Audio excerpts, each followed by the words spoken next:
Guys, Indonesia kembali berduka. Syekh Ali Jaber dikabarkan meninggal dunia di Rumah Sakit Yarsi, Jakarta pada hari Kamis 14 Januari tahun 2021.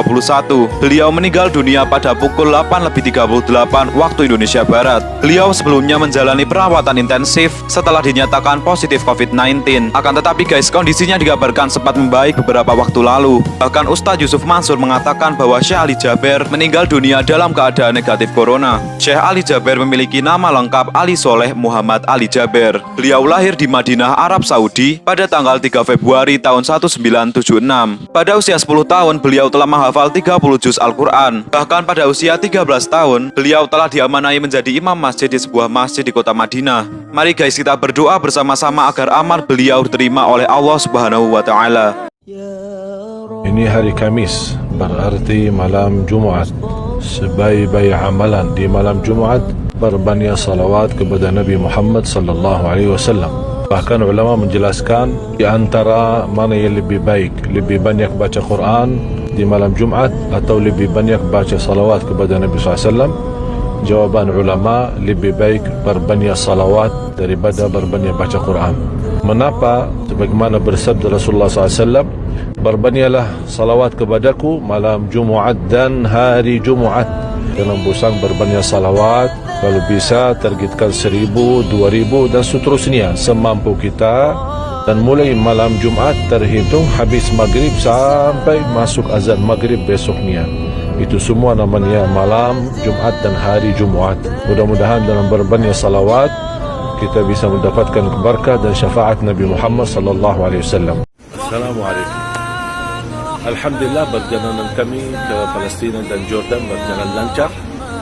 Dan ini lagi di Bandara Dubai, siap-siap pulang ke tanah airku, Indonesia, negeriku tercinta. Sambil menunggu pesawat ke Jakarta, saya memberikan pelajaran menjadi peringatan bagi saya dan mengingatkan anda sekalian.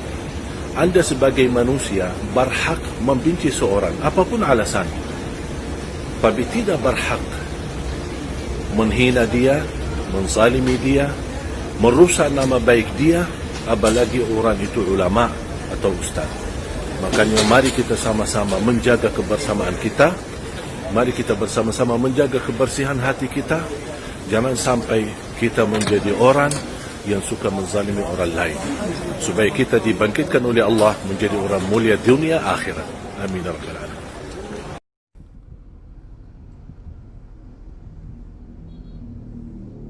Assalamualaikum warahmatullahi wabarakatuh. Alhamdulillah, kesempatan live lagi. Tadi bersama adik saya Ahmad ini kan. Ahlan. Ya. Sekarang bersama anak saya nih, Masya Allah.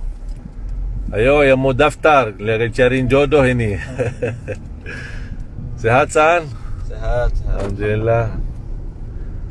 Ini Hasan, dia lebih pintar daripada saya bahasa Sasak. Kalau saya baru bisa telu, nenara.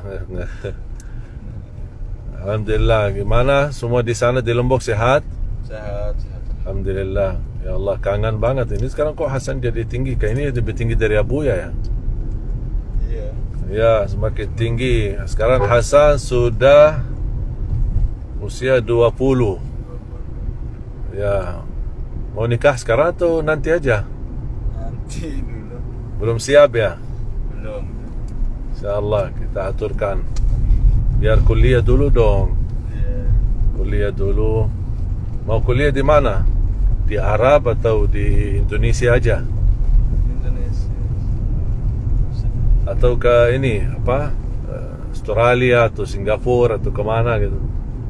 Keluar negeri biar ada pengalaman baru. InsyaAllah. Ya Allah, doain mudah-mudahan insyaAllah sukses buat Hasan. Hasan sama Uminya buka usaha kecil-kecilan, susu kurma. Susu apa namanya? Kuinaya. Kuinaya ya.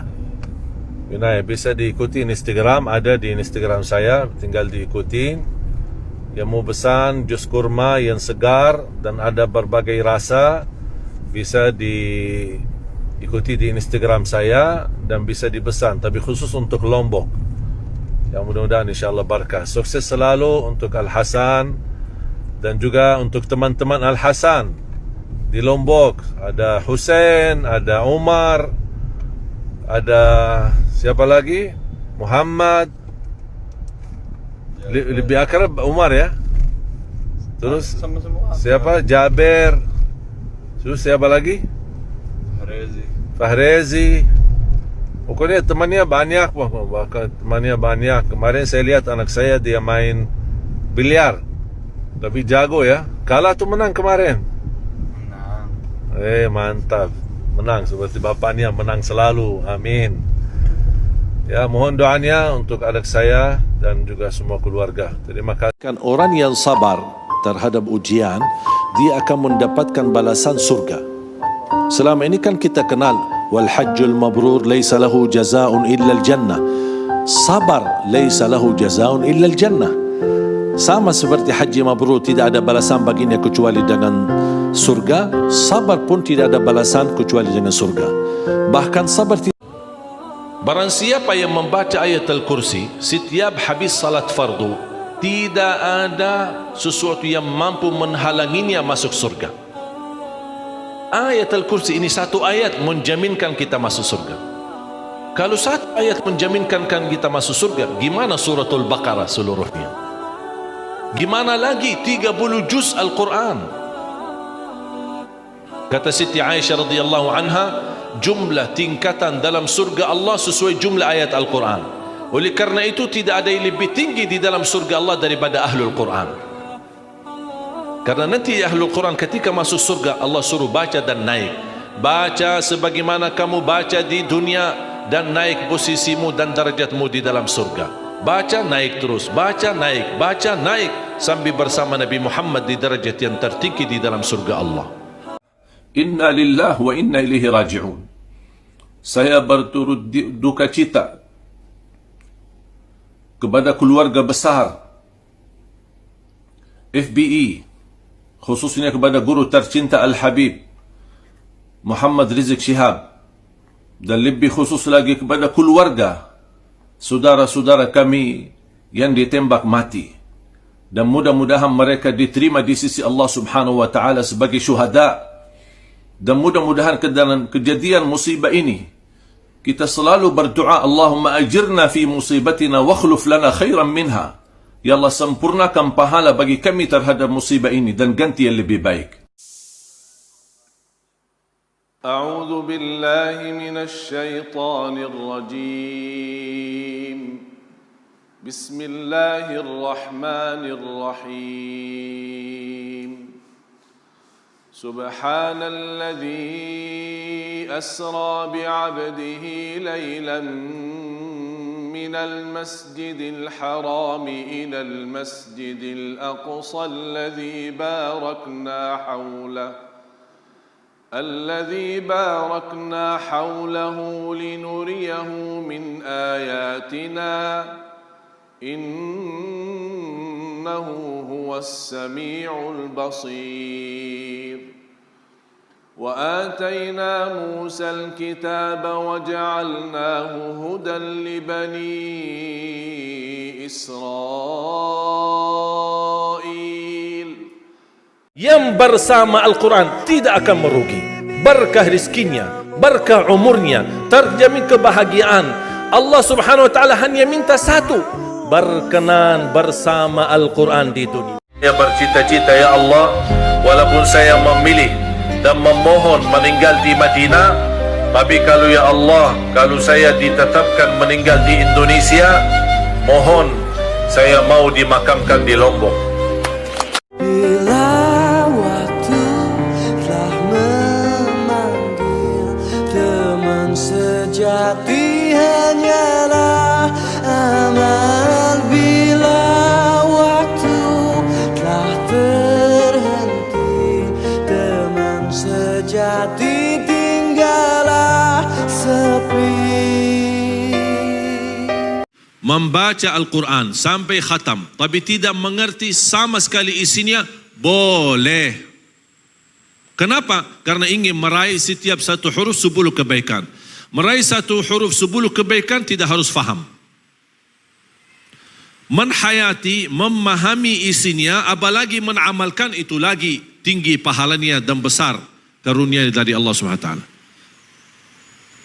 Berarti baca, walaupun tidak faham isinya, tetap dapat setiap satu huruf 10 kebaikan. Satu hari 1 juz, 30 hari 30 juz. Cocok? Siap? Ada satu doa, tolong Bapak Ibu hafal. Itu doa dibacakan setiap keluar rumah. Bismillah, tawakkaltu ala Allah, la hawla wa la quwwata illa billah. Apa yang kita dapat dalam doa yang singkat ini? Pertama, akan Allah berikan petunjuk. Segala urusanmu akan lancar karena ada petunjuk dari Allah Subhanahu wa taala. Akan diberikan oleh Allah perlindungan. Yang baca doa ini insya-Allah selamat dari kecelakaan. Kecelakaan mobil, kecelakaan motor, apapun kecelakaannya, Allah akan lindungi dari segala kecelakaan dan keburukan. Dan yang ketiga, wakufita, akan diberikan kecukupan. Yang keluar rumah mencari nafkah dan rezeki, pulang dari rumah, pulang ke rumahnya, Allah sudah memberikan kecukupan rezeki. Terus yang keempat, syaitan tidak akan berani menggoda kita. Wa tanahha anhu syaitan, kata Rasulullah, syaitan akan tergeser, tidak akan mampu mendekati, apalagi mampu menggoda. Dunia ini bukan hidup yang hakiki. Kehidupan yang hakiki setelah mati. Jangan sampai dunia ini yang hidupnya sebentar melalaikan daripada kehidupan yang abadi. Banyak orang masih memilih kehidupan enak, tapi nanti di akhirat sengsara. Jadikan hidupan di dunia ini, walaupun anda hadapi susah, tantangan, tak apa-apa, semua bakal berlalu. Dan segala sesuatu di dunia ini, biarpun yang paling enak kita dapat. Anggaplah kita kaya, orang yang paling kaya raya. Tapi ujungnya mati, buat apa kekayaan itu? Buat apa kemewahan itu? Buat apa keindahan itu? Kalau saya akan nanti tinggalkan, akan menuju kepada kehidupan yang abadi. Makanya harus kita fikir cerdas untuk mempersiapkan diri menghadapi kematian. Apa yang semestinya saya lakukan untuk menghadapi kematian, untuk menuju husnul khatimah? Itu yang perlu kita fikirkan. Amalan yang baik, bertakwa, jadi orang yang berguna bagi orang lain, jangan menyakiti orang lain, jangan menzalimi orang lain, dan terus menjadi orang-orang yang selalu berbuat baik untuk dirinya dan juga untuk orang yang ada di sekitarnya. Jaga salatnya, jaga Qur'annya, jaga akhlaknya, dimanapun anda berada, itu semua menjadi tanda-tanda anda benar-benar mempersiapkan diri untuk menghadapi kematian. Kematian itu pasti kita akan ketemu. Tak ada orang yang bisa terhalang dari kematian. Kalau ada yang berhak dan boleh terhalang dari kematian, itu Nabi Muhammad sallallahu alaihi wasallam. Nabi Muhammad aja sudah mati, sudah meninggal dunia. Walaupun di alam barzakh Nabi Muhammad SAW memiliki kehidupan khusus, bisa mendengar salawat kita, bisa menjawab salam kita, tapi kita tidak tahu bagaimana nasib kita. Yang menentukan nasib kita nanti di alam kubur adalah kita. Apapun yang kita isi dalam kehidupan kita, itu yang akan menjadi hasilnya, kita akan ambil panennya nanti di alam kubur dan di akhirat. Faman ya'mal mithqala dzarratin khairan yarah, wa man ya'mal mithqala dzarratin syarran yarah. Makanya Islam mengajarkan kalau tidak bisa membalas sesuai, tidak berlebih-lebihan, lebih baik diamkan. Lebih baik lagi sabar, lebih baik lagi ikhlaskan, lebih sempurna lagi maafkan.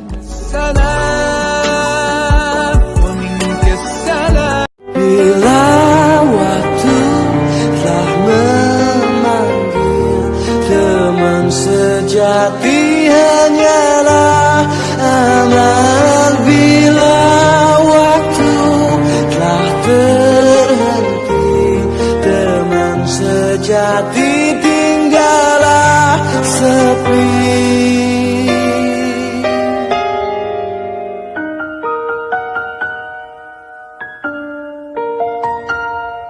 Akhiri hayat kami dengan husnul khatimah.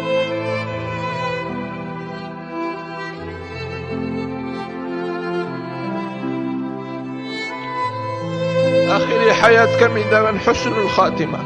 Wafatkanlah kami ya Allah atas kalimah la ilaha illallah.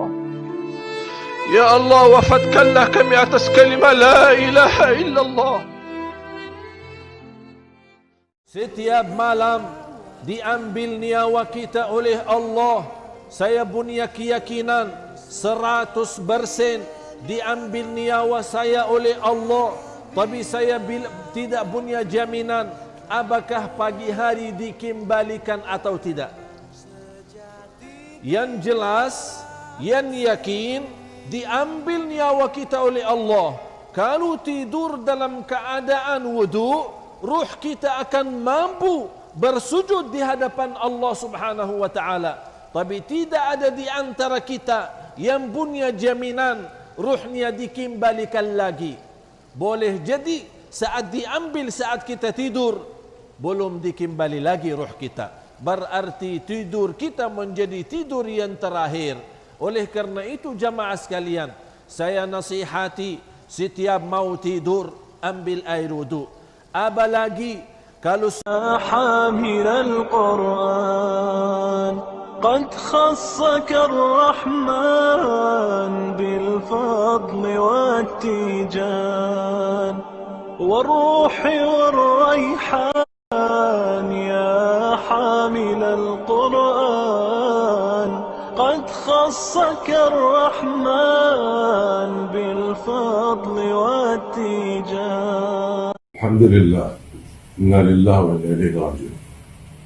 Subhanallah. Tidak menyangka. Padahal sering suap sudah berkali-kali dan selalu negatif. Beberapa hari yang lalu awal langkah mulai panas, kemudian batuk. Saya rasa panas biasa-biasa saja. Saya minum obat untuk mengurangi panas, kemudian obat batuk. Saya juga banyak minum madu dan lain sebagainya. Tapi subhanallah qadarullah, saya disuruh swab lagi. Saya tidak merasa sama sekali bukan positif. Karena saya diswab aja, datang ke rumah, kemudian ternyata hasilnya positif. Dan semenjak itu mulai demam lagi, panas naik turun, kemudian batuk sambil sesak nafas. Ketika sudah langkah sesak nafas, sudah tidak kuat lagi untuk karantina mandiri, saya langsung dibawa lari ke rumah sakit. Dan sekarang saya dirawat dan alhamdulillah keadaan bisa dibilang stabil, walaupun masih sesak nafas. Mohon doanya. Coba bayangkan, saya jarang ketemu siapa-siapa. Kalaupun ketemu, selalu saya patuhi protokol, jaga 3M, kemudian menjauh dari kerumunan dan keramaian. Tapi subhanallah, kalau sudah qadarullah, wal hadar la yunji min qadar. Kalau sudah ditakdirkan oleh Allah, pasti dapat ujian. Mudah-mudahan melalui ujian ini saya dapat diampuni segala dosa dan dinaikkan derajat dan menjadi hikmah dan belajar. Saya harap semua keluarga dan sahabat jamaah tolong doakan agar Allah beri yang terbaik dan mudah-mudahan ujian ini berlalu. Amin ya rabbal alamin. Assalamualaikum warahmatullahi wabarakatuh.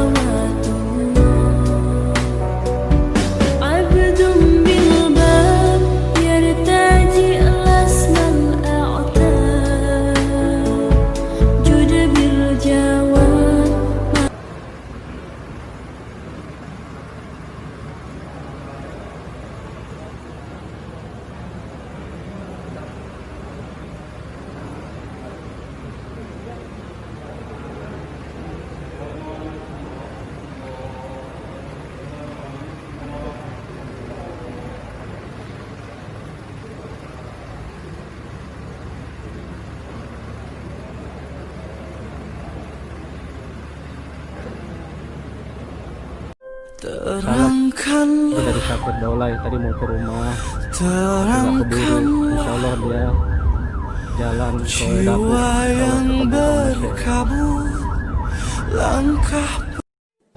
Syekh, makasih banyak udah ngajarin Syakir banyak hal tentang Al-Quran, tentang Allah Subhanahu wa Ta'ala. Semoga Syakir bisa kumpul lagi bareng Syekh di surga.